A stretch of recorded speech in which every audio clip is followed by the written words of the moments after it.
After 1,000 years, the mists have finally cleared to reveal Albion, the land of myth and magic beyond the sea. Back in the old world, a king who rules with an iron hand longs for Albion's riches.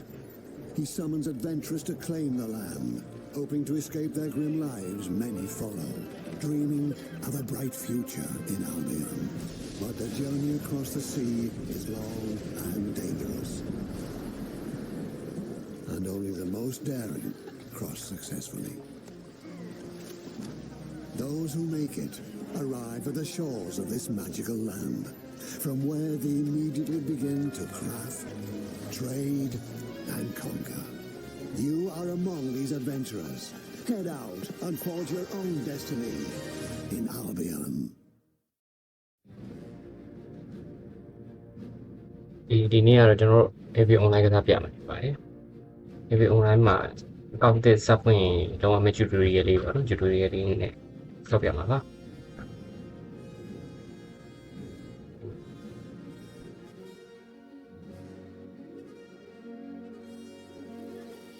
ဒီမှာဗျာကျွန်တော် server 3ခုရှိတယ်အမေရိကရဲ့ Europe ရဲ့ Asia ကျွန်တော်တို့က Asia မှာပဲ pin ဆိုလဲကောင်းတယ်ကျွန်တော်က Asia ဆိုတော့ Asia မှာပဲဆော့နော်Asia လေးတစ်ချက်ယူပြီးတော့ဒါကတော့ကျွန်တော်အရင်ရှိပြီးသားကောင်းတော့ကောင်းတယ်လေးတော့နော်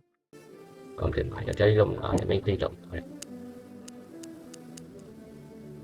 ယ်ကြာကြီးပဲလုပ်လိုက်တော့နော်ဒါက browser ကြိုက်ရရွေးလို့ရတယ်ဒီမှာကြိုက်တဲ့ဒီပါတာနော်ဒီအားလေးပဲတိုးလိုက်တယ်အဲ့မိုက်ရှိရတယ်မိုက်ပြန်သွားတယ်နော်Okay, that's cool. Customize ကရတယ်ညနေပုံစံမျိုးစားလေးပြောင်းရတယ်ကိုယ်ပြန်လည်းပုံပြီးတော့ဘယ်လိုညနေပုံကြိုက်လဲပေါ့ကြိုက်ရရွေးရဒါက hair style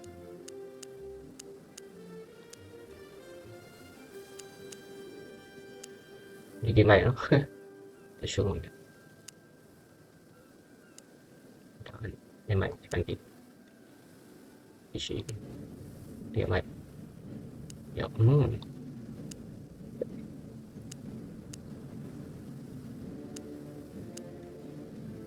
နော်အဲ့မိုက်ဒီမိုက်လည်းလည်းပဲအောင်မိုက်ဒါလည်းမိုက်တာလူကြီးပဲပဲစပင်ကာလာစပင်ကပြုံးတယ်ဟုတ်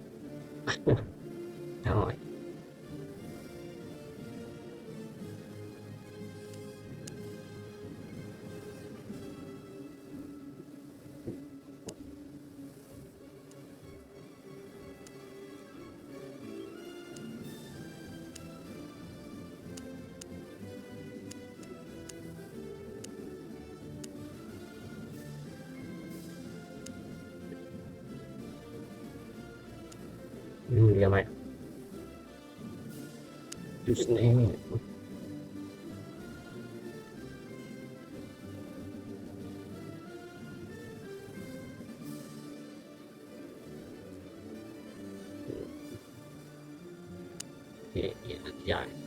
ဒီရဗျာဒီက play tutorial အဲ့ဒါကို brother တို့ကတိပြီးသား tutorial မစော့ကျင်တော့ဘူးဆိုရင်ပေါ့ဒီရလေးဖြောက်ပြီးတော့အနာဘောလုံးလန် tutorial စော့ကျင်မလို့ဘူးပေါ့နော်ဒါပေမဲ့ကျွန်တော်တို့ tutorial စော့ပြမှာဆိုတော့tutorial ကိုမှတ်ချစ်ပြီးတော့အနာဘောလန် tutorial ရဲ့ရောက်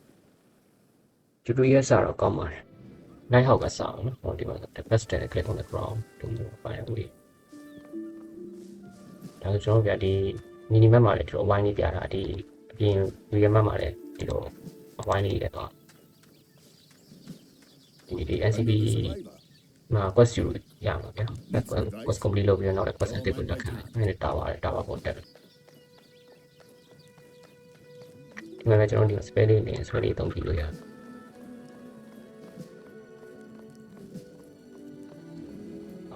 yes I use this and I spell တော့လိုက်တယ် Let's get this done. Yeah, move and stone if I left clicking on the tree or roll it. To make it the pin, the job only little bit. Okay, that's all we are in it. That's not like a chocolate position. ကြောက်တုံးလို့ပြေးသွားတယ်အတစ်ပင်လည်းပြေးသွားတယ်ပေါ့ပြန်အဲ့ West Company ပြော So far, so good. Need a hand? Let's make it တော့ဒါလို့ကျွန်တော်ကရှာထားတဲ့ကြောက်တုံးရဲ့တစ်ပင်အပေါင်းပြီးတော့ဒါလို့လို့ရတယ်အဲ့တော့ဒီ bio နေတဲ့ inventory bio နေပါနော်ဒီ web ပေါ်တက်တယ်ဘယ်လိုလဲပါ spell လေးလေးနှစ်ခုရှိတယ်တခုတွေ့ရတယ်နော် You're doing great. There is no time to waste. ဒီမှာ Jurassic Quest rewarded inventory shortcut ကပြီးရ very shortcut ဝင်လာရတယ်ဒီမှာဒီ beginner ရှိတော့ဝတ်ခိုင်းတာဗျာဒါကျွန်တော်ဒီကြီးကကျွန်တော်ကြီးဖြစ်လို့ကျွန်တော်ကြီးပြန်ပြောင်းမယ်နော် the base မှာ the photo I name photo ရအဲ့ဒါကျူးစနဲ့ဓာတ်ကြောင့်ကျူးစပဲလေးဟောင်းရချလောင်းရတက်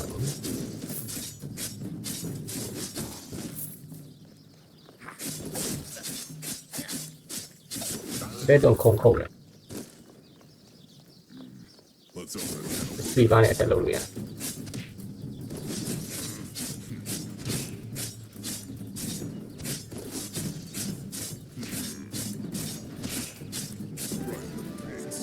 ဒီ icon လေးကြားတယ် remote လေးတက်ပြီးတော့အဲ့ဒါလေးကောက်လိုက်ရ go to the shit ဒီတော့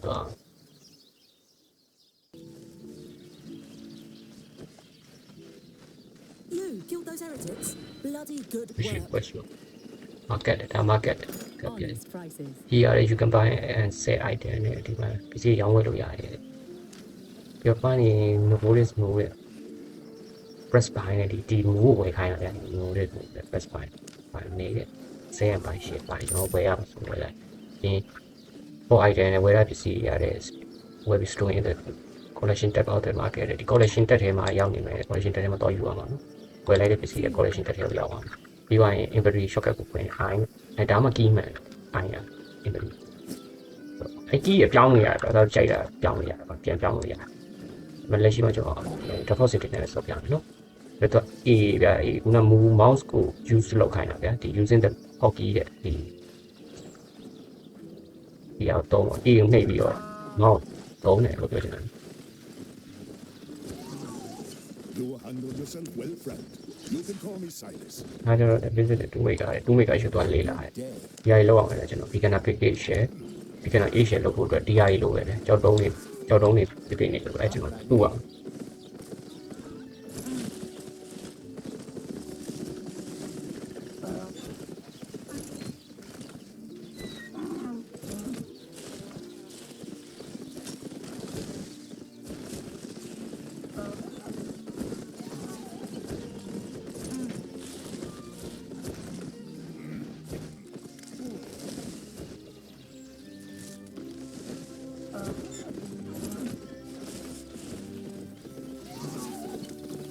ကြာနေလောက်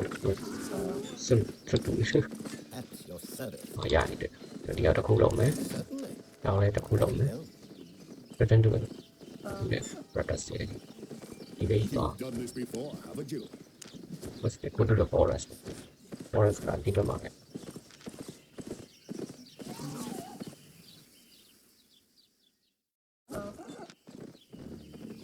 ဆုံးမဲ့တဲ့ ဆုံးမဲ့ကိုဖွင့်ဖို့အတွက်တဲ့ဒီ and ကိုနှိပ်တဲ့ and ကိုနှိပ်ပြီးဆုံးမဲ့ကိုကြည့်လို့ရတယ် regional information ကိုပေးထားတယ်တဲ့ဒီကိပေါ့တဲ့ and ပြီးတော့ရှင်ဒီဘာသုံးခုပါတဲ့ regional information တွေပါတဲ့တော့ right corner ဒီဘက်ညာဘက်တောင်မှာပြနေတဲ့ဟာ result တွေပေါ့ဒီမြေပုံမှာရနိုင်တဲ့ result တွေပြထားတယ် if you're looking for a specific result and click check the result မှာဒီလိုချင်တဲ့ဟာတွေကိုဒီမှာချက်ပြီးတော့လေ့လာလို့ရတယ်ပေါ့ဗျာကိုသွားမဲ့ map မှာပိုလိုချင်တဲ့ resolution ရှိလို့အမှကြည့်ရတယ်အခုနပြတာဒီတစ်ပင်နဲ့ဒီမြေခွေးလေးတွေကဒီတစ်ပင်ဆိုတဲ့ခုနကျွန်တော်လုပ်ခဲ့တဲ့ဒီတစ်ပင်လေးတဲ့ tier 1ဒီတစ်ပင်က tier 2 ရောမကနနဲ့ရေးထားတယ်ပြီးဒါတစ်ပင်ကိုပြတယ် bridge lock ထဲပါတယ်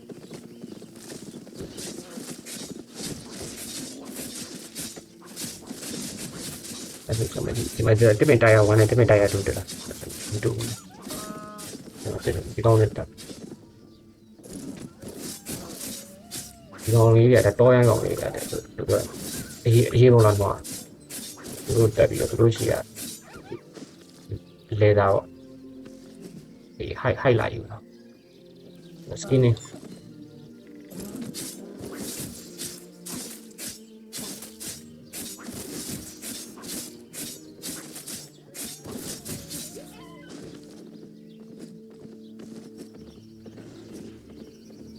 အဲ့ဒါပြကျွန်တော်ပြအခုကကျွန်တော်လောက်လာတယ်လားဒီဟာရယ်ဒီဟာရယ်ဒီဟာရယ်ဒီဟာရယ်ဒါဆိုလည်းတစ်ပင်ခုတ်ဖို့အတွက်ဒီတစ်ပင်ဒီကနာ H လို့တာယာ2တစ်ပင်ခုတ်ပြီးတော့ဒီတာယာ2တစ်တုံးရတယ်ပေါ့နော်အဲ့လိုမျိုးပဲဒီမှာဆိုလည်းကျွန်တော်ဒီဒါဟို skinny night တွေ့လား skinny night 1 skinny night ကိုရတာဒီစားလောက်ထားပြီးတော့ဒီမြေခွေးလာတက်ပြီးတော့တာယာ2 skin height တွေလာရှာတော့အဲ့လိုမျိုးမတူးပြောချင်တာ2 stage ရှိရတယ်2 stage ရှိတော့မှဒီလို gathering သက်ဆိုင်ရာ gathering တွေလုပ်လို့ရတယ်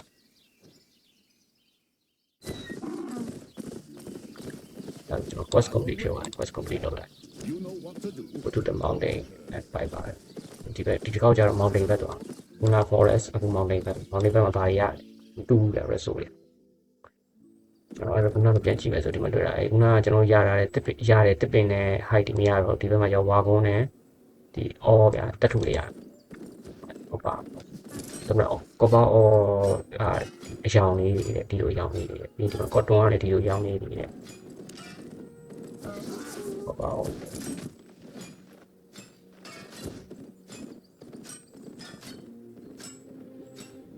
အဲ့ဒါလည်းမကြည့်ကျွန်တော်ပြကျွန်တော်မှဒီတွေ့လာ beginner big age ကိုကျွန်တော်ခုနလောက်လာတွေ့လာဒီ tier 1 တက်3ရယ်တက်သားရယ်နဲ့ဒီဥစ္စာကိုလောက်လိုက်တာဗျာဒီ beginner big age tier 2 sorry tier 1 2 score အရင်လောက်လိုက်တာ tier 1 2 CR တော့မှာ tier 2 all လာရှာတာဗျာအဲ့လိုမျိုးတစ်စင်ချင်း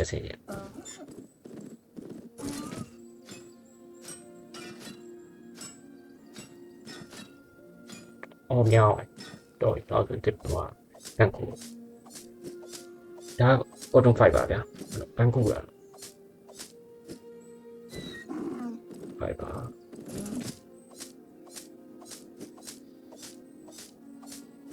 ချီပန်းတော့မဟုတ်ချီလုံးနေဒီ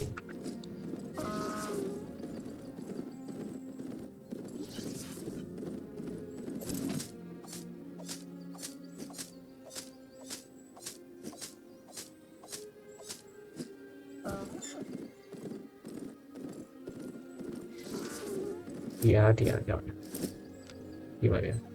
စကီကဲနဲ့ကြောက်ဗျာဘာတူရအဲ့ရှိတော့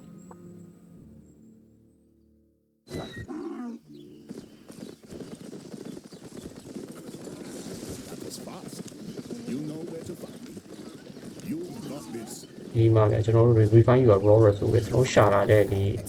ဟို resource အကျန်းတွေကိုအချော့လို့ရတယ် refine လို့ရတယ် raw refine လုပ်ရတယ်ဒီလိုတက်ဆိုင်ရရုံလေးဒီရုံမှာဆိုလို့ရှိရင်ကျွန်တော်တို့ smelter ဆိုမှာဆိုလို့ရှိရင်ဒီကျွန်တော်ရှာလာတဲ့ copper ore တွေကို copper bar လုပ်ပါဗျာ refine လုပ်တဲ့ process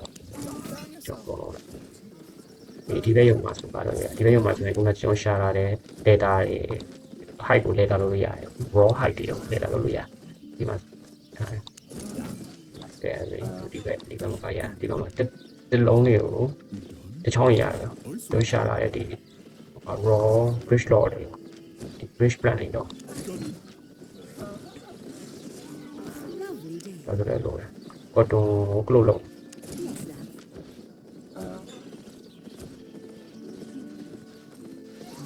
Stick to the basics. She floats again. The tides have turned. open your destiny book နဲ့ shortcut B ရဲ့ destiny book ကိုဖွင့်လိုက်တယ် show your character progress ဒီမှာဒါဗျာဒီ destiny book ကအဓိကပဲဗျာကျွန်တော်ဒီ character progress ဒီ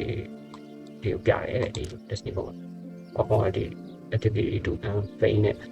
ဒီဘာလဲလို့ပြတော့ feign ရတယ်လို့ပြောချင်တာဗျာဒီမှာအဲ့တော့တစ်ခုမဟုတ်တစ်ခုကသက်ဆိုင်ရာလုံးနေလို့ရှိရင်သူသက်ဆိုင်ရာ feign တွေတက်ရတယ်ပေါ့နော်အဲ့လိုရှာလို့ရတယ် and feign progress တဲ့ you to the destiny book တဲ့အဲ့လိုမင်းရှာရဲ့feign တွေအားတဲ့သူနဲ့သက်ဆိုင်ရာ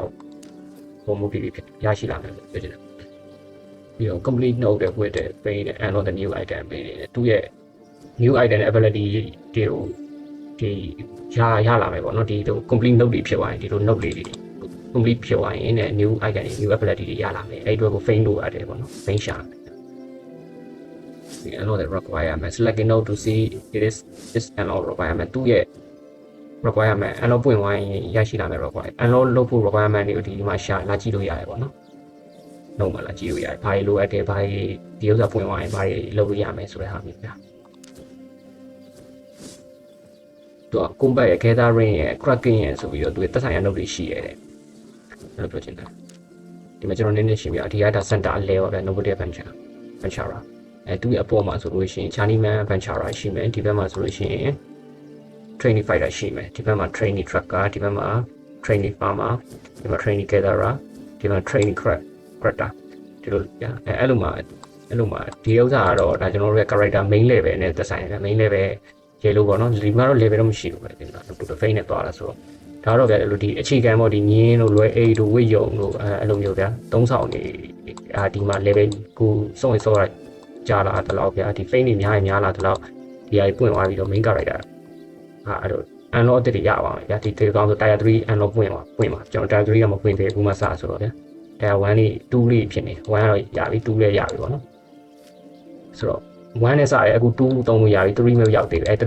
ကိုရအောင်ဖွင့်3ကနေတစ်စင်မှာ4 5 6 7 8အဲ့လိုသွားမှာဒီ8ဒီမှာ8ပဲဆုံးတယ်ဒါ journeyman adventure ဒီ Destiny လမ်းကြောင်းပြောတာဗျဒီဘက်ကကျတော့ training fighter ဗျ fighter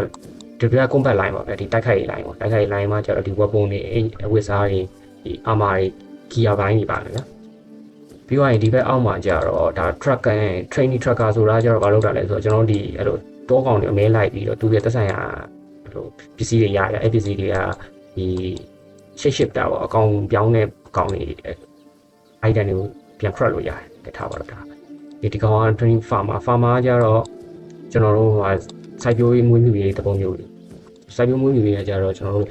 islands ပြကိုပိုင် islands ရှိပါရင်အဲ့ဒါလုပ်လို့ရတယ်အမှလို့စိုက်ပျိုးမွေးမြူရေးလုပ်တယ်ပေါ့ဗျာတင်မလားစိုက်ပျိုးမွေးမြူရေးရတယ်ပတ်စံတော့ရတယ်ပြီးတော့ islands ကကျတော့ brother တို့အဲ့ဒီဟိုကျွန်တော်ချက်ချင်းတော့ဝယ်လို့မရဘူးသူက premium တစ်လ purchase လုပ်ပြီးသွားလို့ရှိရင်တော့ unlock ပွင့်သွားတယ် unlock ဆိုတော့ဝယ်လို့ရပါတယ်ပေါ့အဲ့လို premium purchase မလုပ်ထားရင်သူအဲ့ဒါဝယ်လို့မရဘူး islands ကို island ရှိသွားတော့မှ farmer အလုပ်တွေလုပ်လို့ရတယ်ပေါ့နော်အဲ့လိုမျိုးတော့မျိုးဒါကြတော့ gatherer တော့ခုနကျွန်တော်ပြရတယ်တပင်ခုတ်တို့တပင်ခုတ်ပန်းခူဗျာကြောက်တူဘယ်လိုပြောင်းလဲ skinning ဟိုဟာရေကုန်ခွာအဲ့လိုဟာတွေဒီမှာငါးလည်းဖမ်းလို့ရတယ် fishing rod လည်းပါတယ်ဆိုတော့ငါးလည်းဖမ်းလို့ရတယ်ဒီမှာဘယ်နှမျိုးလဲဒါတပင်ခုတ်လား Nagori ish ဒါ stone hand မှာကြောက်တုံးထုတာကြောက်တုံးတွေလည်းရှာတာ skinning night ကခုနအရေကုန်မှာ leather တွေလောက်တာ leather ရှာ pickish ကကျတော့တတ်ထုထူတာခုန all တွေဗျာ skill ကကျတော့ခုနချီတွေလိုက်ရှာကော့တုံလို့ပါတော့အဲ့လိုမျိုးလေးပန်းခုလာတယ် fishing ကတော့ကျွန်တော်ငါးဖမ်းတာfishing ကအဲ့လိုမိုက်တယ်ဆိုတော့အဲ့လိုလူကြိုက်များတယ်ပတ်စံတွေရတယ်လို့လည်းကောင်းတယ်ကျွန်တော်လေးကြိုက်အဲ့ကိုဘယ်အားတာလဲပေါ့နော်ကိုဘယ်မြို့မှာနေတယ်ကိုရဲ့မြို့ပတ်ဝန်းကျင်မှာဘယ် resort တွေရတယ်ပေါ့မူတည်ပြီးတော့အဲ့ဒီ gathering ကတော့ရွေးချယ်ပြီးတော့အဲ့လိုတစ်ခုဆိုတစ်ခုပဲလုပ်ကြရတယ်တစ်ခုဆို2မှာလည်းအဲ့လိုပဲ tier 1ဒီမှာဆိုလည်း tier 2ကိုကျွန်တော်tier 2ဟိုပါရအောင်2 stage အောင်ကျွန်တော် use ပဲလုပ်လို့မရသေးဘူးဒီမှာတွေ့လားအဲ့ကျွန်တော်ဒီမှာစ tier 1စနေဆိုတော့ကျွန်တော် tier 1 2 stage ပဲကျွန်တော်ကင်လို့ရတယ် tier 1 2ကင် tier 2 resort share tier 2 resort တွေနဲ့ tier 2 school review evaluation brother တို့ tier 3ကိုဆက်ရှာပါเนาะအဲ့လိုမျိုးတစ်ဆင့်ချင်းသွားတာဗျသူကဒီမှာ gathering ကျတော့အမှမှာကိုကြိုက်တဲ့ဟာကိုအားတာတဲ့ဟာကိုတေချာတစ်ခုဆိုတစ်ခုလောက်အောင် tier 80ဖွင့်လို့ရတယ်ဒါတော့ cracking ကတော့ကျွန်တော်ဒီ weapon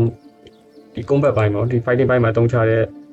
weapon တွေ armor တွေ accessory တွေအဲ့ဒီဟာတွေအကုန်လုံးဒီဘက်မှာဒါအဲ့လိုကိုယ်တိုင် crack တာပေါ့နော်ကိုယ်တိုင်ပြုလုပ်ပြီးတော့ရောင်းချလို့ရတယ်အဲ့လိုမျိုး လိုအပ်တဲ့ result တွေကဒီ gathering ကနေတစ်ဆင့်ရှာတာ gathering ကနေ result တွေရှာ crack item တွေ crack ရောင်းချလို့ရတယ်ပေါ့နော်အဲ့လိုမှမဟုတ်ဘူးကိုကအဲ့မလုပ်ချင်ပြင်းနေဆိုတော့ချချင်တာဆိုလို့ရှိရင်အဲ့ဒါတွေလုပ်ပြီးတော့အဲ့ဒါတွေလုပ်တဲ့လူတွေလိုက်ရှာပြီးတက်လို့ရတယ်တက်ရင်လည်းအဲ့ item တွေရတယ်ပေါ့ဒါမှမဟုတ်လေကိုက fighting ပဲလူများလည်းမတက်ချင်ဘူးကို item တွေဝတ်ပြီးတော့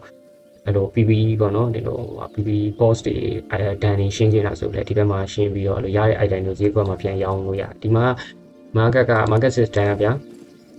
အဲ့လိုရှိသမျှ item တွေအကုန်လုံးက player တွေကပဲပြုလုပ်ပြီးတော့ရလာတာပြီးတော့အဲ့လို server မှာပေးတဲ့ PPE boss တွေမှာထည့်ပေးထားတဲ့ treasure box တွေထဲမှာကြားတဲ့ draw rate item တွေကလည်းဒီ play market ကနေတန်းဝယ်ပေးတာပေါ့နော်ဒီ server ကတန်းဝယ်ပေးတယ်ပြီးတော့အဲ့တဲ့ကို draw rate အရာ item ကြရအောင်เนาะအဲ့ဒါကျွန်တော် PV ဒန်နေ PV ဟိုဟာဒန်ရှင်းနဲ့ PV DVD ရှင်းနေရတဲ့ treasure တွေမှာအဲ့ဒါ box တွေမှာအဲ့ poster တွေရတဲ့ box တွေမှာအဲ့ item တွေလည်းရှာနိုင်တယ်ဒါတော့ can ပဲဗျဒါတော့ server ချပေးရဆိုတော့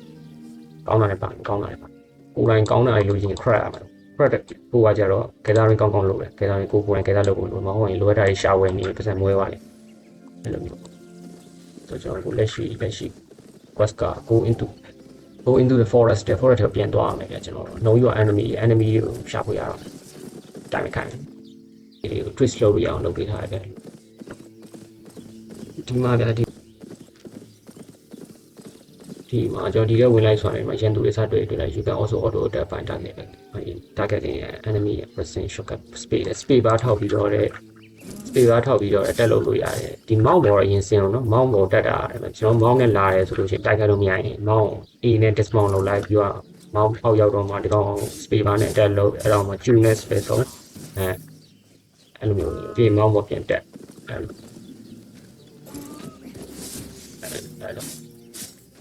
မကကြောင့်လမ်းလျှောက်ပြီး mouse ပေါ်ပြန်မတက်လမ်းလျှောက်တစ်စတိုက်တော့ချနေရရတယ်ပေါ့နော်အဲ့ကြဒီမှာကြည့်လာဒီ mouse မှာအဝိုင်းတစ်ဝိုင်းရှိရတယ်လေဒါပေမဲ့ soft wine တစ်ဝိုင်းရှိရတယ် mouse နဲ့ပတ်သက်တဲ့ soft wine အဲ့ soft wine အခုရှိရဲအခုကျွန်တော် mouse ပေါ်တက်လိုက်မရှိတော့ mouse ပေါ်ပြန်ဆိုရင်ရှိတယ်လားအဲ့ဘာပြောချင်တာလဲဆိုတော့ soft wine ပေါ်ထွက်သွားရင်ဒီ mouse ကြီးကပျောက်သွားလိမ့်မယ်ဗျာပျောက်သွားရင်ပြန်ခေါ်နေရလိမ့်မယ်ဒီလိုမျိုးပြေးတက်လို့မရတော့ပြန်ခေါ်ရဲဆိုတော့ dismount ဖြစ်သွားအဲ့လို channeling နဲ့ mouse ကိုပြန်ခေါ် mouse ပျောက်သွားရော mouse ပျောက်သွားကြတော့ဒီမှာဒီ mouse ပြန်ထိုး channeling ဆွဲရတယ်လားအဲ့ဟာကနောက်ပိုင်းကျရင်အရေးကြီးရဒါလို့ဆိုကျွန်တော်တို့ကအဲ့လိုရန်သူတွေတွေးလို့ရှိရင်ချက်ချင်းမောင်းပေါ်ပြန်တိုက်ပြေးရတော့အဲ့လိုမှမဟုတ်ဘဲနဲ့ဒီမောင်းမရှိဘူး channeling လုပ်နေတယ်မောင်းအစ်စ်ခေါ်နေဆိုလို့ရှိရင်ရန်သူကတိုက်ခိုက်လိုက်ပြီဆိုအဲ့မောင်းကမရဘူးထုံနိုင်တော့မထုံနိုင်တော့မောင်းမရှိလမ်းလျှောက်ပြေးတေးဖို့ကများတေးရပါတော့အဓိကတော့ဒါလေးကတော့ဒါနောက်ပိုင်းအတွက်တစ်လေးပေါ့နော်ကျွန်တော်ဒီမောင်းပေါ်တက်ရန်သူနာတော့ dismount လုံး auto dead နေပြီးဒီ spare တုံး spare ရင်တုံးလည်းရတယ် auto dead နေလည်းရပါတော့ပြီးဒီတိုင်းဒီနာဆိုရင်တော့လမ်းလျှောက်တော့တက်နေပါတော့လမ်းလျှောက်တော့ဒီ space ရှောင်းနော်ဒီလို space မရှောင်းနာတွေ့ဒီမှာကျွန်တော်တွေ့လုံးလေးရှိတွေ့လုံးလေးကိုကြည့်တယ်ဒီကောင်ချပြမယ်ကျွန်တော် space မရှောင်းချပြ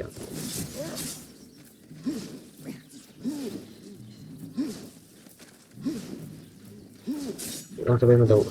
အဲ့ဒီမှာအဲ့တော့124တော့နာရဟုတ်တယ်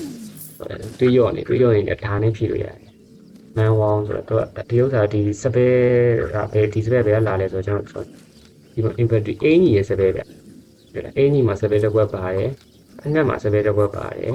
။ဓာတ်မှာစပယ်နှစ်ခွက်ပါတယ်။ဒါကတော့ကျွန်တော်ရွှေပြောင်းလိုက်ရင်လို့လိုက်ပြောင်းတယ်။ကိုကြိုက်ရရွှေဒါကဗျအများနဲ့ချရင်ဒါ3ဒါတယောက်ချင်းချရင်ဒါ3တယ်ဒါခုံကြီးနဲ့ခုတ်တယ်။အများနဲ့ချရင်ဒါ3တယ်လောဆယ်ကျွန်တော်အဲ့လိုအများကြီးပြင်အများကြီးတော့မဟုတ်ဘူးတကောင်းဒီအများကြီးချပြန်တယ်ကျွန်တော်တိုင်းလိုက်ငါတယောက်ချင်းချပြโอเคဒီပေါ်မှာတော့ဒီပေါ်မှာရက်နေရတယ်ဟုတ်တယ်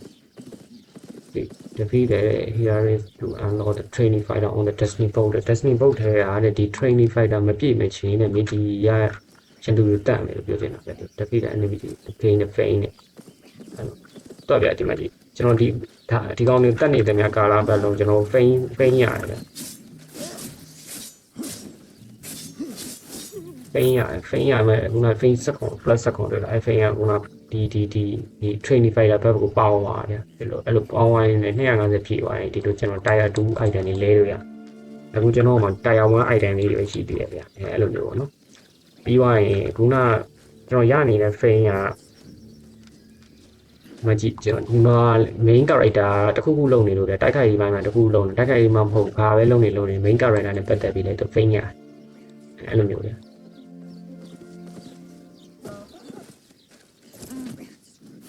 အဲ့တော့ဓာတ်ကိုလှည့်လိုက်တယ်ပုံရင်းကိုလှည့်လိုက်တော့ပုံရင်းလူလည်းကုန်ပြီရတယ်နောက်ကျတကောင်လေးကိုခုံခုတ်လိုက်ကျွန်တော်နှစ်ကောင်သွားချလိုက်ဟောတွေ့လာတယ်လှည့်လိုက်ဓာတ်ကိုလှည့်လိုက်တဲ့ဖြစ်တဲ့အတွက်ကြောင့်အဲ့လိုဈေးရလူလည်းအကုန်လုံးကြည့်ရောကျွန်တော်ရှော့နေပါအဲ့ဆိုရင်ကျွန်တော်82ရာခိုင်နှုန်းရှိနေနည်းနည်းဆက်တက်နည်းဆက်ပြီးတက်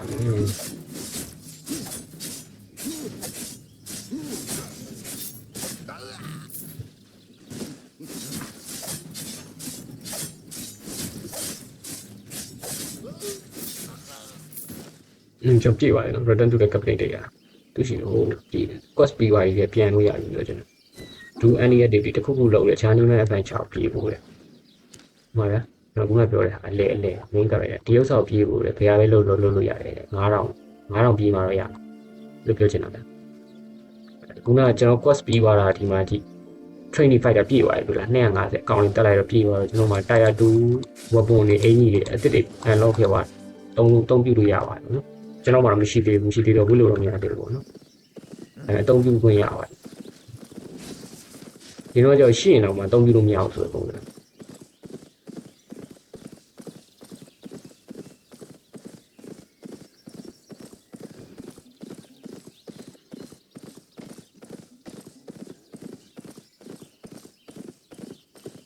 ပြင်မယ်ဆိုဒီမှာလည်းကျွန်တော်မက်လေးကိုကြည့်ပြီးတော့မီဒီမက်လေးကိုကြည့်ပြီးတော့ဒီဘက်ဒါထွက်ပေါက်ပေါ့ဟိုဘက်မှာပြန်သွားတယ်ဗျအဲ့ဘက်သွား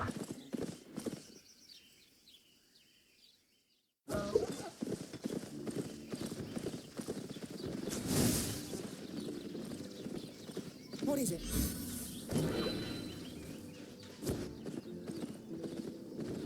ကျွန်တော်300မရှိဘူးလေဟုတ်လားဟုတ်ပါဘူး300ရမှာပါအဲ့ဒီ reward က300လွတ်လို့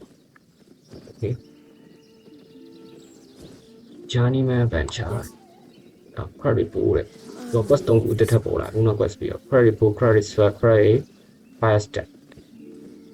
တခုကျွန်တော်အခုဓာတ်ကင်လာတာဆိုတော့ဓာတ် credit Take your swap လို့ time. ဒီ swap မှာပတ်သွားအဲ့ဓာတ်ကင်လာလို့ဓာတ်ရွေးတယ်မဟုတ်ဘူး quest ကအကုန်ယူရအကုန်သွားပြပြောချင်တာဒီယုံနေမှာဓာတ်တွေမြားတွေအဲ့လိုဒီ fire step တွေအဲ့လိုအဲ့ဒီဟာတွေနဲ့သက်ဆိုင်တဲ့ဟာတွေပြောချင်တာဗျာကိုကြိုက်တဲ့ဟာကိုကျွေးလို့ရတာမဖြစ်ကျွန်တော်ဒီမှာဆိုလို့ရှိရင်ဓာတ်ဗျာတရား1ဓာတ်တရား2ဓာတ်လို့တရား1ရှိတယ်တရား2ဓာတ်ကို gram မယ်တရား2ရှိကို gram okay အဲ့ဒါကျွန်တော်ဒီမှာကျွန်တော်အသိအရင်သိရှိပြီးသားကျွန်တော်ရှာထားတဲ့ပစ္စည်းတွေကနော်အဲ့ဒါရှိပြီးသားဆိုရင်တန်းပြီးတော့ပြုလုပ်လိုက်လို့ရတယ်တန်း crop လိုက်လို့ရတယ်အဲ့ဆိုရင်ကျွန်တော်မှာဒီမှာတရား2တွေရောက်လာတရား2တွေရောက်လာရင်တရား2တွေကိုဒီတရား1နဲ့လဲဖို့လဲလိုက်ဆိုတော့ item spare item မှာပါတဲ့ spare တွေကိုဘာယူမှလဲဆိုမေးရတယ်ဒီမှာဒါတွေကတော့ရွေးချယ်စရာမလိုဆိုတော့ခါယူလို့ရခိုင်းပေးတာဒီမှာကျတော့နှစ်ခုရှိရဘာယူမှလဲတဲ့ကျွန်တော်ဒီညာကိုခုတ်တဲ့ဟာယူခဏယူထားတယ်နော်ဒီကောင်ကကျတော့ဒါ blade ကလုံးနဲ့ဒီကောင်ကဗျာဒီမှာကျူ spare w spare e spare ဆိုပြီးတော့ပေါ်လာဗျာဒါတော့ passive ပေါ့နော်ဒါသူ့ရဲ့ဒီဓာတ်ရဲ့ passive spare ပေါ့နော်ဒီကသူ့ရဲ့သက်ဆိုင်ရာ status တွေပြထားတယ်ဒီဓာတ်ရဲ့သက်ဆိုင်ရာ status တွေပါ auto damage တွေ damage per second တွေ resistance penetration တွေ mass heavy generation အဲ့လိုဟာပြထားတယ်ပြထားဆို okay ကျွန်တော်မှဒီခုန spare တစ်ခွက်ပဲခု spare 3ခွက်ပြောပါပြီကျူရဲ့ w ရဲ့ e ရဲ့ဒီမှာတော့ဗျာဒီ Adrian online ထဲမှာကျူကို level 1 w level 2ဒီ e spare ကို ultimate spare အနေနဲ့တော့ခေါ်ရတာဒီပါသူကဒီမှာကျတော့ qwe ကို e spare ဆို ultimate spare ကိုတောင်းနေတယ်ဗျာဒါပါတော့ဒီ r ဆိုတာကျတော့ကျွန်တော်ဒီဟိုအားကြောင့်အင်ကြီးရဲ့ spare ကြောင့် r ဒီဖက်နှက်ကြောင့် f ဒီ d ကအိုးထုတ်မဝတ်ထားတော့အိုးထုတ်က spare မရှိသေးပဲအဲ့လိုမျိုးပေါ့နော်ထားပါဒီမှာကျွန်တော်ဒီ inventory ထဲမှာဆိုဒီမှာဒီ carrot soup ကကျွန်တော်ဒီတွေးတက်တာဒီမှာသူ effect လေးရေးထားတယ်ဒီဟာပဲ increase your hair generation outside the combat ကနေလို့ပါတိုက်ခိုက်မှုမရှိတော့တဲ့အချိန်မှာတဲ့တွေး regeneration 100ရာခိုင်နှုန်းတက်မယ်ပေါ့နော်မိနစ်30ခံတယ်ဒီ mode ကို evacuation ဒီ soup ကိုတောက်ထားရင်မိနစ်30ကြာမယ်မိနစ်30အတွင်း combat ကနေလွတ်လို့ရှိရင်တွေး regeneration 100ရာခိုင်နှုန်းရမယ်အဲ့လိုပြောချင်တာဗျဆိုရင်ကျွန်တော်တို့ကနောက်ခုကဘာလဲဆိုတော့ quest ပြန်သွားအမယ်မတော်တီကိုလာဓာတ်လောက်တာဓာတ်နဲ့ရှိနေတော့ဓာတ်နဲ့ရှိနေဒီမှာကျွန်တော် tier 2ကိုပြောင်းလာဒီမှာ tier 2ပြောင်းသွားတယ်သူဆိုတော့ quest ကိုပေးတာ Come back when you're ready. ဒီမှာတဲ့ sorry you are what you wear တဲ့မင်းရတယ်မင်းဘာဝတ် level မူတည်ပြီးမင်းပြောင်းလဲသွားမယ်လို့ပြောချင်တာတဲ့ဒီမှာသူက plate armor ဆိုတာတဲ့ high defense နဲ့ low damage ပေါ်နေတဲ့အဲ့လို defensive များတယ်ပေါ့နော် damage နည်းတယ်တဲ့leather armor ကျတော့ medium defensive နဲ့ medium damage ပုံနဲ့ medium defense တော့အဲ့လိုလက်ပဲ defense ဆိုလည်းလက်ပဲ damage ဆိုလည်းလက်ပဲဒါပေမဲ့အဲ့လိုမျှတာရတယ်ဒီ low damage ပုံနဲ့မဟုတ်ဒီကောင် medium damage ပုံနဲ့ close armor ကျတော့ low defense နဲ့ high damage ပုံနဲ့ သူကကြတော့ close armor ကကြတော့damage တော့နည်းတယ်ဒါပေမဲ့ sorry armor တော့နည်းတယ် defensive တော့နည်းပြောချင်တာ defensive နည်းတယ်ဒါပေမဲ့ damage အရင်ထွက်တယ်ပေါ့နော်အဲ့လိုပြောတာပေါ့မယ်အဲ့လို3ခုကတိတ်မတူဘူးဗျနည်းနည်းချင်းကိုယ်ရောက်ရတယ်ပေါ့အဲ့ဟာကိုကရွေးချယ်ဘာဝစ်ချင်လဲမင်းရွေးချယ်ဝစ်တဲ့ຢာမင်းပဲပေါ့အဲ့လိုပြောချင်တာဒီမှာ fighter ပုံတင်မရှိဘူးကိုဘာတွေဝစ်တယ်ဘာတွေကင်တိုက်ခိုက်တယ်ဆိုတာပုံမူတည်ပြီးတော့အဲ့လို space တွေပြောင်းသွားတယ် rule ချိန်သွားတယ်အဲ့လို I have lots to train. သူကဒီမှာဗျာ use the market category to find a specific type of item နဲ့ကိုလိုချင်တဲ့ဒီ item တွေကိုရွေးချယ်ဝယ်လို့ရတယ်တဲ့ဒီမှာဗျာ quest က tier 2 head armor ရယ် chest armor ရယ် full armor ရယ် offhand tier 2 offhand တော့အမှန်ချစ်တယ်ဟာရယ်ဆိုတာခုနကျွန်တော်ဒီမှာ tier 2 offhand တွေ့တာတော့ဘယ်လက်ညာလက်ရှိတယ်ဗျာအဲ့လိုပဲညာလက်မှာဓားကင်ဘယ်လက်မှာရှီးကင်ဗျာပြန်လာ offhand ကဘယ်လက်ကိုပြောချင်တာအဲ့လိုပေါ့ Have a look. အဲ့လို offhand က tier 2 က offhand တော့ရပြီးသွားပြီကျွန်တော်တို့မရှိကိုကျွန်တော်ကလောက်လိုက်တယ်လေအဲ့ဟိုဆိုဒီမှာ wear တဲ့ item ဝယ်လို့ပြောနေတာပဲဒီမှာ category ထဲမှာကျွန်တော်တို့လုပ်လို့နေတာကဟို head armor tier 2 head armor လို့ကျင်တာအဲ့တော့ category ထဲမှာ head armor တော့ရှာအဲ့မှာခဏ all လောက်ထားလိုက်မယ်ပြီးရင် tier 2ပေါ့ဒီမှာတော့ tier 2တွေပြနေပြီဆိုတော့ tier 2လည်းမလုပ်တော့ဆိုရင်ကျွန်တော်တို့ကဒီမှာဒါ soldier helmet ခုန plate plate armor ပြောချင်တာလေဒီကောင်ကကျတော့ mercenary hook ကကျွန်တော်ခုနပြောတဲ့ leather armor ပြောချင်တာဒါကျတော့ scholar ကောင်းကကျတော့ကျွန်တော်ခုန niche armor ပြောချင်တာလေတော့အဲ့လိုလွယ်ပြောရရင်တော့ strength agility in တဲပေါ့ဗျာအဲ့လို strength ကမာတယ် agility ကတဝက်စီနည်းနည်းမာတယ်နည်းနည်း damage ထွက်တယ်ပြီးတော့ဟိုအားကျတော့ in တဲကကျတော့ဒီ claw ပိုင်း in တဲကကျတော့ damage ရမ်းများတယ်ဒါပေမဲ့ defensive နဲ့အဲ့လိုမျိုးဆိုကျွန်တော်ကတော့ဟိုဖြစ်တဲ့အတွက်ကြောင့်ဒီ armor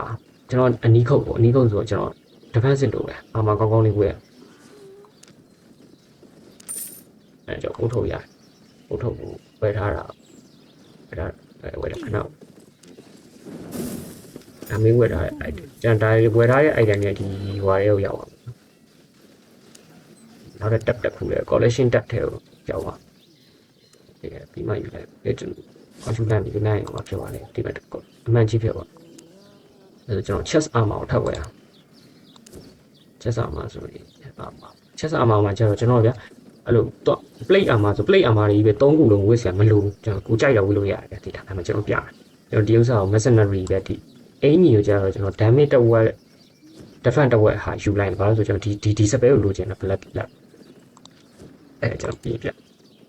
ကျွန်တော်ပြောင်းလိုက်တယ်နော်အင်ကြီးကျွန်တော်အင်ကြီးဘိုင်းမှာဆိုလို့ရှိရင်ကျွန်တော်ရွေးချယ်လိုက်တာက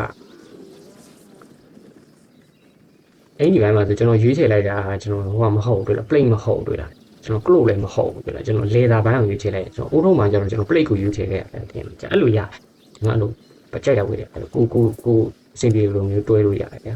damage များနေပြီ defensive နည်းနေတယ် defensive နောက်တစ်ခု defensive ဟာဝယ်ဒါမှမဟုတ် defensive များနေထင်ကိုတခြားဟာလေးတွေကို damage ထွက်တဲ့ဟာလေးလိုက်ဝယ်အဲ့လိုမျိုးတွေမျှတောင်တက်ဆင်လို့ရတယ်ဒါမှမဟုတ်လည်းအရင်ကမာခြင်းနဲ့မယောင်ငါမာမှကြိုက်တာဆိုရင်လည်းတကူလုံးကိုအဲ့လို plate armor တွေဝယ်လို့ရတယ်ဗျာဒါမှမဟုတ်တချို့ကြောက်လဲခြားခြင်းတယ်တဲ့နောက်ကနေမလို့မာရမလို့ငါတော့ရှော့ချခြင်းတာဆိုလို့ရှိရင်လည်းအဲ့လို close armor တွေပေါ့နော်တကူလုံးအိုးထုတ်ရောအင်ကြီးရောခဏဘောင်းမီရောအဲ့လိုဒီ close မေးဆက်တွေဝတ်ထားလိုက်အဲ့လိုဆိုရင်ပျော့တော့ပျော့တယ်ဒါပေမဲ့ damage အရင်ထွက်တယ်အရင်လို့ပေါ့ကျွန်တော်ကအဲ့လိုဖူရှာအာမရှာမှာထားတော့ဘောင်းဖက်နက်ပေါ့နော်ဖက်နက်တွေဟောင်းဆိုဖက်နက်ပြောတယ်ဒီမှာတော့ပုတ်ထုတ်ရယ်အင်းကြီးရယ်ဖက်နက်ရယ်အဲ့လိုတပုံဘောင်းတွေမဟုတ် okay အဲ့ဆိုရင်ဒီမှာ mercenary shoe ရယ်ဒီမှာဒါ mercenary shoe ဆိုတာကျွန်တော်ဗျာဒီဟိုကျွန်တော်ခုနပြောခဲ့တယ်လို့ plate ရယ်ဟိုleather ရယ်ဟို close ရယ်မှာဒီကောင်က leather mercenary shoe က leather ဒီမှာ soldier boot က plate boot scholar sandal က close ပေါ့နော်လို့ close armor အဲ့လို close armor ဆိုတော့ကျွန်တော်ခုနဟိုဟာတွေဝယ်ထားနော်အိုးထုတ်က strap အိုးထုတ်က plate အင်ကြီးက leather အဲဆိုလို့ရှိရင်ဒီမှာကျွန်တော်ဟိုလိုတယ်ကျွန်တော်တခုချင်းစီမတူအောင်ဆင်လိုက်တော့မထူးတော့ကျွန်တော်ဒီ ဒီဟာကို glow ယူလိုက်မယ် scholar cent ယူလိုက်မယ်ဖက်နက်ကိုအဲ့ဆိုတော့ရပါတယ်ဆိုတော့ကျွန်တော် inventory ထဲမှာကျွန်တော်ဝယ်ထားတဲ့ item တွေရတယ်ဒီမှာအိုးထုတ်တက်လိုက်မယ်စပယ်နှစ်ကွက်ရှိတယ် emergency နဲ့ block နဲ့ကျွန်တော် block ယူထားလိုက်မယ်ဒီကောင် immune ဖြစ်တယ် damage immune နဲ့ crowd control effect တွေအကုန်လုံး channeling 2.5 second အတွင်း channeling ဆွဲထားတယ်ပေါ့နော်အဲ့ဒီအတွင်းမှာအကုန်လုံး block တာ spell မိုက်ကျွန်တော်ကြိုက်ဒါတော့ passive ပါနော်သူ spell ပါမယ် passive ပါမယ်ဟိုထုတ်မှာအဲ့ဆိုရင်ကျွန်တော်အင်ကြီးကိုခုန tier 1 tier 2ပြောင်းလိုက်နော်ပြောင်းလိုက်ရင်ကျွန်တော်ဒီ tier 1မှာတော့ကျွန်တော်ပြောင်းရင်ဒီလောက်ဒီတစ်ကွက်ပဲပါတယ်တော့ဘာမှ tier 2မှာကျွန်တော် spell နှစ်ကွက်ပါ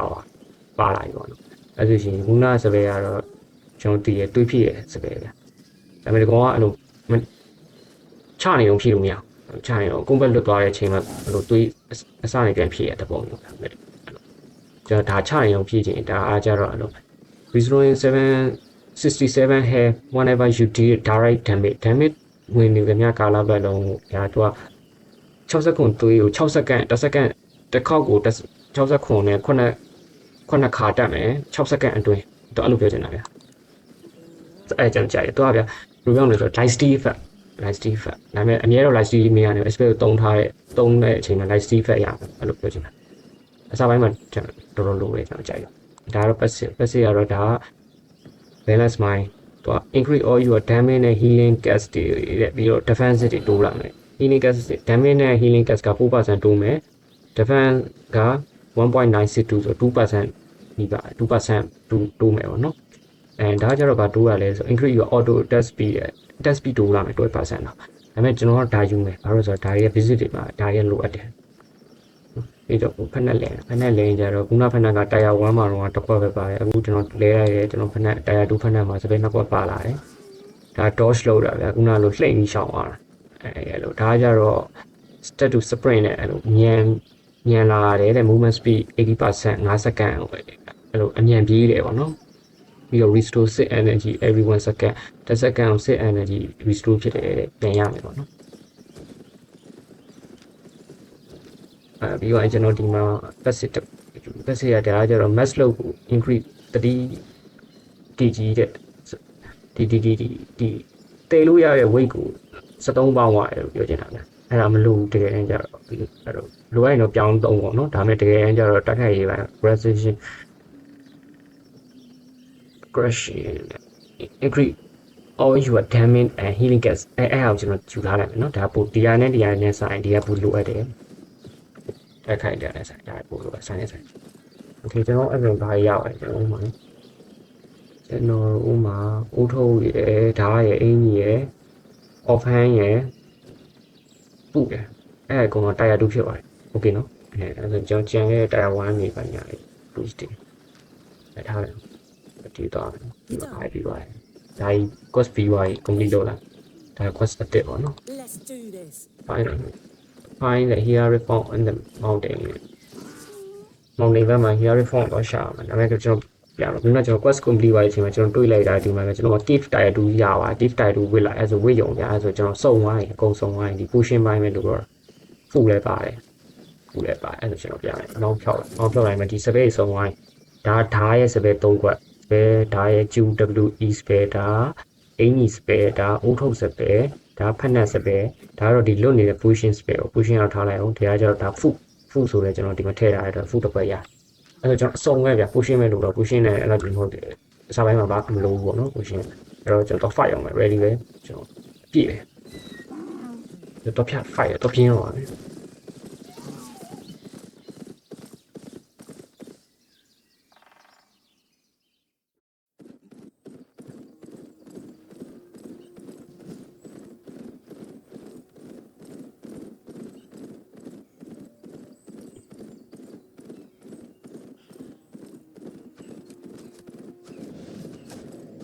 သူပြောနေရလာလိုက်လို့ရှိရင်ပါဗျာချရ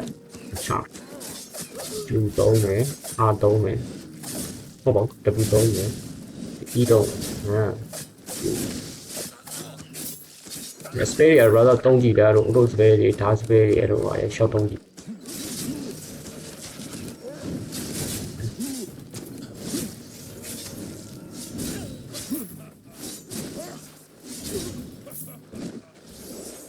တော့ဖက်နဲ့3ရင်ဖက်နဲ့စပယ်3ရင်မှမန်နာပြန်ရအဲ့လိုမဒီအိုးထုတ်စပယ်3ရင်ကြတော့အိုးထုတ်စပယ်3ရင်ကြတော့မဒီအဲ့တော့0 damage ပြီးအိုးထုတ်စပယ်3လိုက်အချိန်မှာဝင်တဲ့ damage တွေပုံလုံးကားရတယ်နော်ဒီစပယ်ကွက်တွေရှောင်းနော် W ကကြောက်တယ်လေE ရကြတယ် E space ရကြတော့မဒီကျွန်တော်ပြမယ်ဒါကျွန်တော်မှဒါပဲမဒီတော့ပြဒီတော့မှဟိုနဲ့ဆိုင်အခု step ဒါ step နဲ့ဆိုင်မဒီကျွန်တော်မှဒါတစ်ချောင်းရှိတယ်ဒါလေးလေအဲ့ဒါမှကြည့်လို့ရ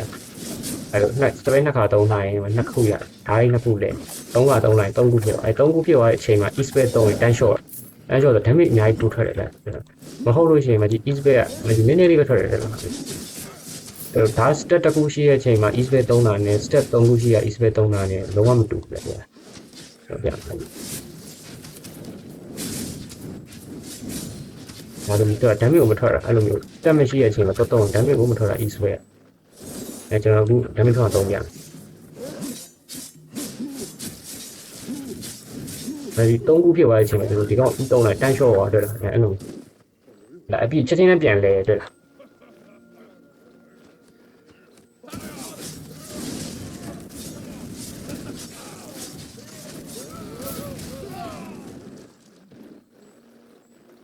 ဝယ်ရဒီဘက်တော့မောင်းခေါ်တော့တန်းလျှောက်သွားရင်အကောင်လိုက်ကတ်တယ်ဒီမောင်းနေနဲ့ပါမင်းနေခေါ်တယ်ဒီတော့လည်းဒီမီလီမတ်တွေဖွင့်ပြီးတော့မီလီမတ်လေးမှာဒီဘက်ကနေဒီလိုသွား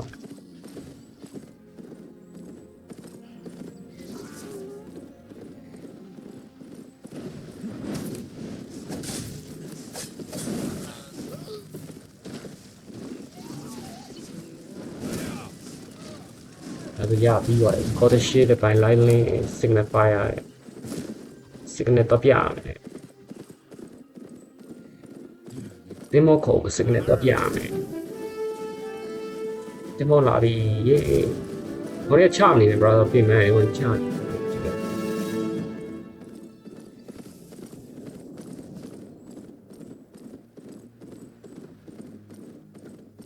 သူနဲ့စကားပြောလိုက်စကားပြီးသွား Let's go to Avion. Don't do the navigator. Okay, let's go. Andဒီမှာဆို brother ဘယ်မျိုးသွားမှလဲလို့ပြောကြတယ်။မျိုးကြီး၅မျိုးရှိတယ်။ဒီ Walmart ထဲမှာမျိုးကြီး၅မျိုးရှိတယ်။ Mountain Cross, Highland Cross, Steppy Cross, Sun Cross, Forest Cross. အဲ့ Mountain Cross ဆိုဒီရဆောင် Highland Cross ဆိုဒီရဆောင် Steppy Cross ဆိုဒီရဆောင် Sun Cross ဆိုဒီရဆောင်ပါဗျာ။ Forest Cross ဆိုဒီရဆောင်။လို့စားဆိုတော့ brother ကြိုက်တဲ့နေရာဆောက်လိုက်ရပြီလားကျွန်တော်ဘယ်ကဆောက်မလဲဆိုတော့ကျွန်တော်ကတော့ morning cross ဆောက်ပါဆိုတော့ကျွန်တော်အဖြူအဲ့လိုနှင်းနေကြတဲ့နေရာကြိုက်တယ်ပေါ့နော်ဒါပေမဲ့အဲ့ဒါတော့ကိုရွေးချယ်မှုပြန်နေတာသူကကိုရွေးချယ်လိုက်တဲ့နေရာဒေတာပုံမူတည်ပြီးတော့ gathering လုပ်လို့ရတဲ့ result တွေရတယ်မတူဘူးဗျာအဲ့တော့ကိုပဲအရာရှာမှဆိုတော့ primary result တွေပြတာဒီမှာ all တွေဒီကထွက်တယ်ဒီမှာ high cross မှာဆိုလို့ရှိရင်ကြောက်တုံးဒီကထွက်တယ်ဗျာဒီ steady cross မှာဆိုလို့ရှိရင် leather တွေဒီကထွက်တယ်ဗျာဒီ swan cross မှာဆိုလို့ရှိရင် cotton fiber တွေဒီကထွက်တယ်ဗျာ forest cross မှာဆိုတက်တုံးတွေဒီကထွက်တယ်ဗျာအဲ့လိုကိုကဘယ် result ကိုရှာကျင်တာလဲပုံမူတည်ပြီးတော့ဒီမျိုးကရွေးချယ်ရတယ်ဗျာဒီမှာကျွန်တော်ကတော့ gathering ခဏလုပ်သေးပေါ့နော်မလုပ်သေးဘူးကျွန်တော်ဒီကျူလူရဲ့ဒီပြောင်းဆော့ပြဖြစ်တဲ့အတွက်ကျွန်တော်တို့အဆင်ပြေတဲ့ morning cross ကိုပဲကျွန်တော်ရွေးချယ်ပြီးတွားလိုက်တယ်တကယ်တမ်းကျတော့မိုက်တာဒီ steady cross ကမိုက်တယ်ပေါ့နော်စာသမားတွေတွဲဆိုလို့ရှိရင်ကျွန်တော်တို့အားပေးတာဒီ height ရှာစေခြင်းတယ်ပေါ့ကျွန်တော်တွားလိုက်ပါမယ်ဒီ steady cross မှာ height ရှာ height ကအဲ့လိုစံရတယ်စာပိုင်းမှာရတယ်နောက်ပိုင်းကြည့်တယ်တကယ်မိုက်တယ်အဲ့လိုကြောင်တစ်ခုများအဲ့လိုဒီမျိုးတွေကတော့နောက်ပိုင်းပြန်ပြောင်းလို့ရတယ်ဘာမှမဖြစ်ဒီမျိုးတွေအစာပိုင်းကြိုက်လို့အများကြီးစဉ်းစားနေတယ်တွေးတဲ့ဟာထောက်လိုက်ရကျွန်တော် morning cross ပဲပြန်ထောက်လို့ပဲအဲ့ morning cross ရောက်သွားပြီဗျာ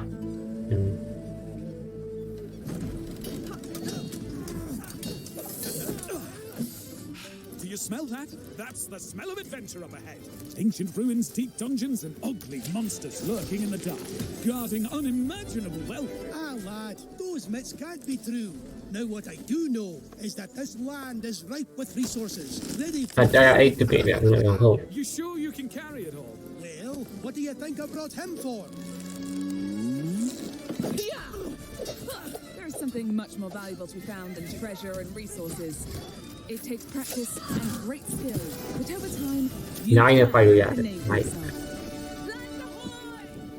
ခုနကျွန်တော်အောက်မှာထိုင်နေဒီဘက်ရက်ခေသားရင်းနဲ့အဲ့လို trading ကောင်းပြီးတော့ trading ဒီကလုပ်တဲ့ပဲခုနကျတော့ချမယ်ဆိုတော့အဲဒါလည်းသူကကိုကြိုက်တဲ့ကိုလုပ်လို့ရတယ်အဲ့ဒီကတကယ်မိုက်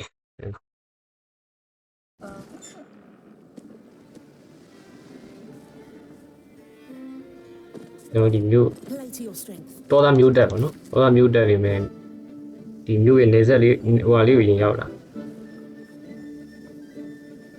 ဒါပါ explode တဲ့ dungeon နဲ့ slave creature တဲ့ cell loot တဲ့ဒါကျွန်တော်ခုနပြောတဲ့ PvE ဘိုင်းညာ PvE ဘိုင်း dungeon ကြီးရှင်းမယ်အဲ့တော့အကောင်လေး creature တွေတက်မယ် item တွေဗရ item ဗျဟိုကောင်းတဲ့ gear တွေဝယ်မယ်ရောင်းမယ်အဲ့လိုမျိုးဟာတွေပေါ့ဗျဒါကြတော့ fight arena and military the other PvP activity တွေတော့ player versus player ချခြင်းနဲ့ activity တွေအဒီပြောချင်တာဗျ gather တဲ့ gather ရာကြတော့ step with the same releasing gathering ခုနပြောတယ်ကျွန်တော်ပြောတဲ့ result တွေကိုကိုကြိုက်တဲ့ result တွေကိုရှာတယ်ပေါ့နော် without flavor without fighting တိုက်ခိုက်ကြမလို့ပဲနဲ့ဒီ result တွေကိုပဲ gathering လုပ်ပြီးတော့ gatherer ဖြစ်လာလို့လည်းရတယ်ပေါ့နော်အဲ့လိုကြိုက်တဲ့ဘန်းကြီးကျွန်တော်တို့ PvE ဘန်းကိုရွေးထည့်ထားတိုင်းပဲစာပိုင်းမှာကျွန်တော် PvE လုပ်ချင်တယ်ပေါ့နော်ဒါတော့ PvE လုပ်ရင်းနဲ့ပုံတွေအကြောင်းနဲ့တည်သွားပြီ player တွေနဲ့ fight ချင်တယ်ဆိုရင်တော့ PvP ဟာကြီးချလို့ရတယ်တကယ်တမ်းကျတော့အဲ့ဒီဟာတွေအကုန်လုံးကအဲ့လို brother ဘာလဲယူတာကိုကြိုက်ရဆော့လို့ရတယ်ဗျအဲ့လိုအခု PvP ဆော့တယ်ခဏနေလို့နောက်နိုင်ခွက်လောက်နေလို့ PvP တော့ချခြင်းလည်းရတယ်အဲ့မှာပြင်းသွားလို့ gathering တော့လုပ်ပြီးပတ်စံရှာနေလည်းရတယ်ဒါကိုကြိုက်တာဆော့ရတယ် first journey quest ပေါ့နော်ဒါကြီးက journey quest အောက်မှာသူရဲ့ randomize dungeon ရှင်းရမယ် finish တခုရှင်းအဲ့ဒါဒီမှာဗျာ quest တွေအဓိကမဟုတ်တော့ brother တို့တို့ရဲ့ quest တွေဆိုတာလေ brother တို့ဒီ game နဲ့ပတ်သက်ပြီးကိုရှင်းပြကျင်တာဗျာဗာလေးတယ်ဘယ်လိုလေးဆိုတာမျိုးအဲ့တို့ရဲ့လေးစော့ပြီးသွားရင်လေဒီလို quest mini quest လေးပေးထားပါတော့အဲ့လို land မပြောက်အောင်ဒါပေမဲ့အဲ့ဒါတွေကအဓိကမဟုတ်တော့ brother quest ကအဓိကမဟုတ်တော့ဒီမှာကိုကြိုက်တဲ့ကိုလုံးဖြစ်သွားပြီဗျာဒီ game ရဲ့အနှစ်သာရကျွန်တော်တော့ဒီနည်းနည်းသူ follow လိုက်အောင်မယ်ပေါ့နော်ဘာလို့ဘာမှလည်းတိတ်လုံးစရာမရှိဘူးတခြား short သွားနေလမ်းပြောင်းနေမှာဘာမှမထူသူပေးထားတဲ့ mini quest တွေကို follow ရင်းနဲ့တပြေးနဲ့တိုးသွားလို့ရတယ်နော်တကယ်ကြောင့် brother ဘယ်ရောက်လာလဲသိချင်း M ကို warm up ကိုနှိပ်ပြီးတော့ပြောရတယ်ကျွန်တော်ဒီရောက်လာပြီအခုနကျွေးချဲခိုင်းတဲ့မြို့ကြီး5မြို့တွေကနေတော့ဒီရောက်လာဒီကနေတော့ mountain cross ကနေပြီးတော့ဒီမှာ Postalin ဆိုတဲ့မြို့တော်ရှိတယ်အဲမြို့တော်သွားလို့ရတယ်ကျွန်တော်ဒီကနေနောက်ထပ်မြေပုံတစ်ခုဖြတ်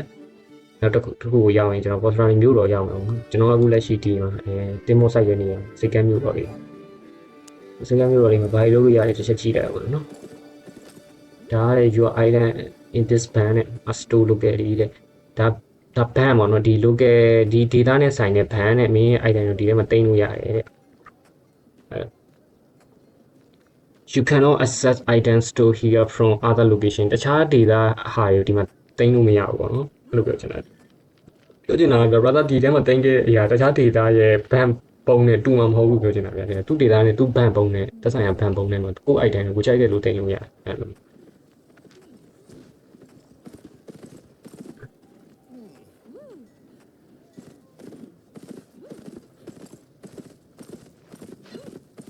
ဒါဗျာ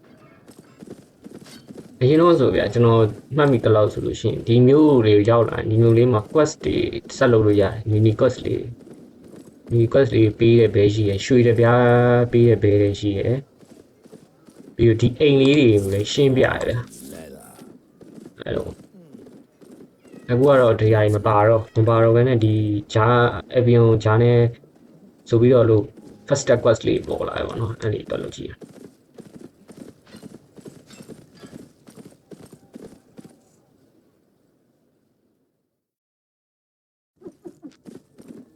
solo randomized dungeon နဲ့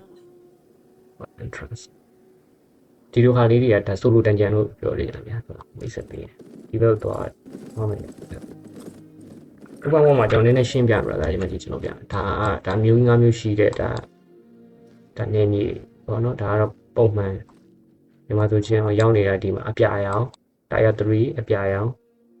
cross ကိုကြည့်ဗျာဒီမှာဆိုလို့ရှိရင် tier 1 Postalin မြို့ tier 1ကမြို့တော်ပြောချင်တာဗျာဒီမှာစတာအနေနဲ့ဆုံးမြို့အနေဆုံးနေမြေက tier 2ကစမယ် tier 3 tier 4ဒီမှာ tier 5 tier 6ဒီမှာကြည့် အပြာအဝါအနီအဲ့လိုအဝါ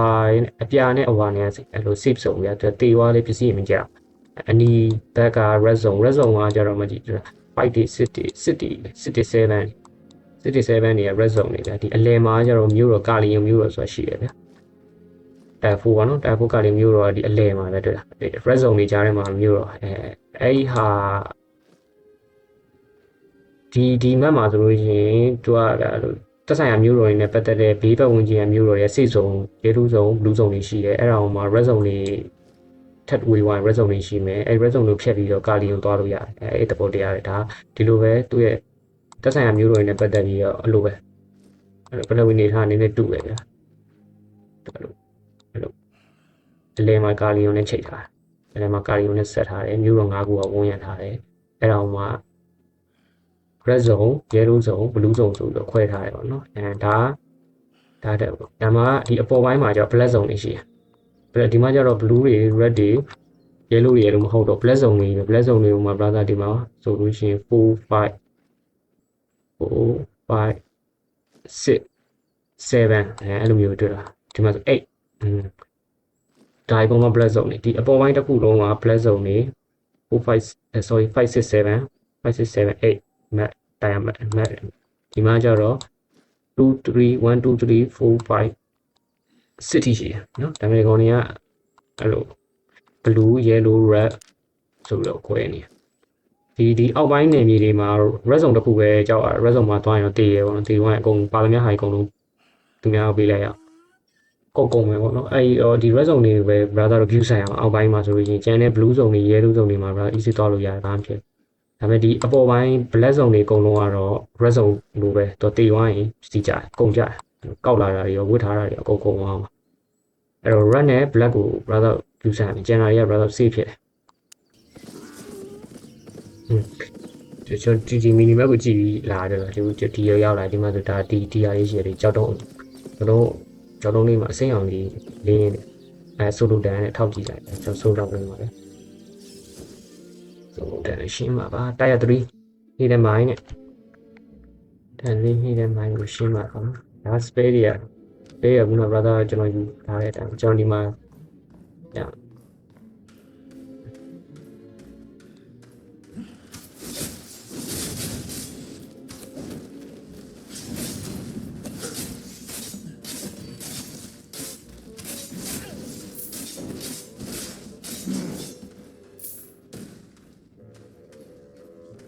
ပိန်းတစ်ထောင်ဖိန်းနဲ့အကောင့်လေးတက်ပြီး enemy တွေတက်ပြီးတော့ပိန်းတစ်ထောင်ရပါတယ်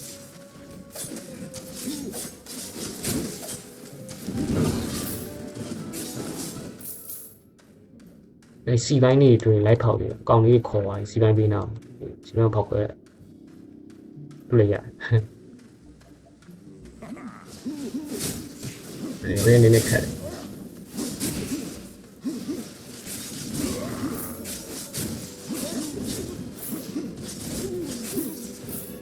ကျွန်တော်ဒီမှာဆိုတွေးတက်ဖို့စောင့်ကြာရတယ်ငါကျွန်တော်မုတ်စားအမုတ်စားလိုက်တအားမြန်ဒါပေမဲ့ brother တိုက်ခိုက်နေတဲ့အချိန်မှာမရမန်နာလိုချင်မန်နာဖက်နဲ့တုံမြန်လဲဖက်နဲ့တုံမြန်လဲမန်နာလေးတက်တယ်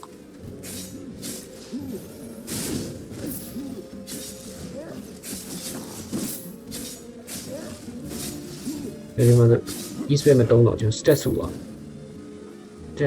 ပြီးတော့ stat ပဲဒီမှာပြောက်သွား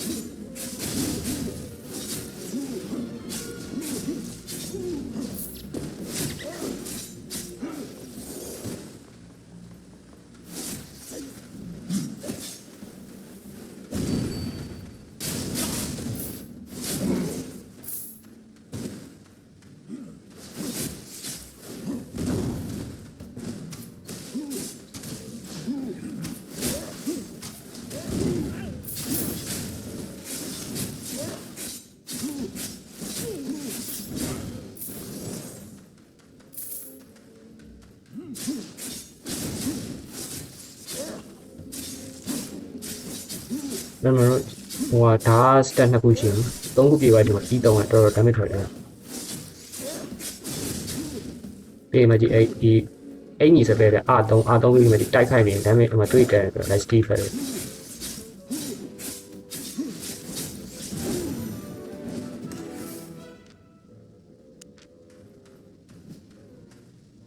ဒီလိုစာအုပ်လေးတွေကဗျာဒါ faint စာအုပ်လို့ခေါ်တယ် brother ဒီစာအုပ်လေးဟို use သုံးလိုက်လို့ရှိရင်ဒီမှာလည်းသူတက်ဆိုင်ရာ1000 faint တက်မယ်လေ combat faint သူကိုဝတ်ထားတဲ့ item တွေပုံမူတည်ပြီးတော့ဒီ faint 1000တက်သွားမယ်လို့ပြောချင်တာဗျာဒါတော့ tier 1 on စာအုပ်မို့လို့1000ပဲတက်တယ် tier အမြင့်စာအုပ်တွေဆိုအများကြီးတက်တယ်ဗျာသုံးလိုက်1000 faint 1000တက်သွား faint 1000တက်သွားရင်လည်းကျွန်တော်အခုဒီ fighting ကျွန်တော်ဒီ Destiny ပုံမှန်ဆိုလို့ရှိရင် combat ပိုင်းမှာဆိုလို့ရှိရင်ကျွန်တော်ဝတ်ထားတာတွေပေါ့မူတည်ပြီးတော့သူနဲ့တက်ဆိုင်ရာတွေတိုးဝင်လို့လားတက်ဆိုင်ရာ faint တွေရပြီးတော့တက်ဆိုင်ရာတီအဲ့လိုပွင့်သွားရင်နောက်ထပ်ခုနကတော့မပွင့်သေးတဲ့ဟာပွင့်သွားရင်အဲဒါကျွန်တော်မသုံးနေပွင့်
experiment ရှောင်းရင်စပယ်ထင်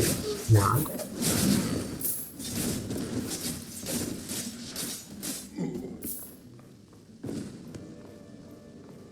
ဒီကောင် false ဆိုတော့ဒီ experiment လို့တော့အဲ့ဒါပြောင်းလိုက်ကျူဖို့ကျူ single ပြောင်းလိုက်အဲဒါမျိုးပုတ်ခဲ့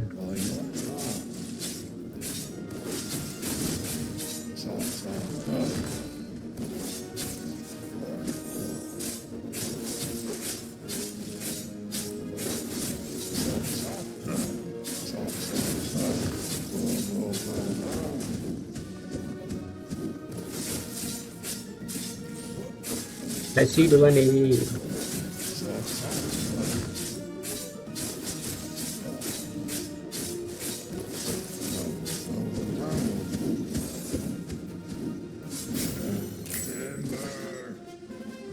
know was how silver better to ya and the town silver from market ပစ္စည်းတွေရောင်းပြီးတော့ပတ်စံ1000ရအောင်ရှားတဲ့ market မှာအဲ့လိုပြောချင်တာ quest ကလို့ပါပြီးသွားပြီဆိုမှဗျာအဲ့လို exit dungeon လုပ်ပြီးထောက်လိုက်ရဒီကျွန်တော်ပြရပါတယ်ဆိုလို့ရှိရင်ပါဗျာခုနပြီးသွားတဲ့ randomize dungeon အတွက်ဟိုအောင်ကျွန်တော်ရပြီ plain လုပ်လိုက်နောက်တစ်ခုကကျတော့ and နဲ့1000 silver 1000နဲ့ market ကနေရှာမယ်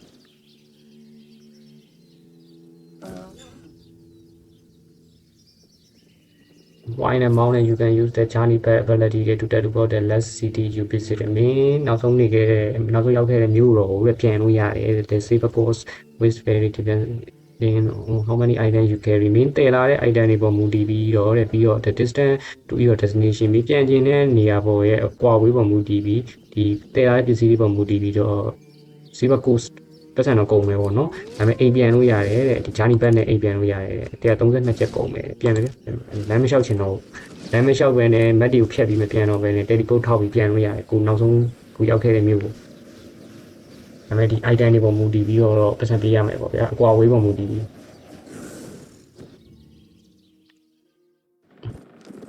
ဟာရောက်မယ်ရောက်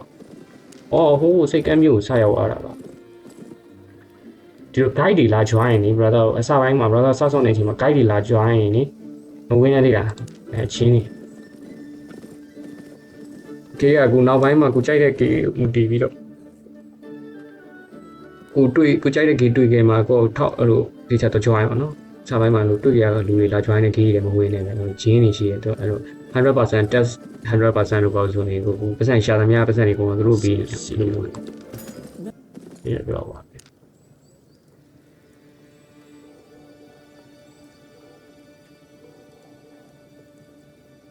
အားလုံးကျေးဇူးတင်ပါတယ်ဒီနေ့တော့လောက်ပါ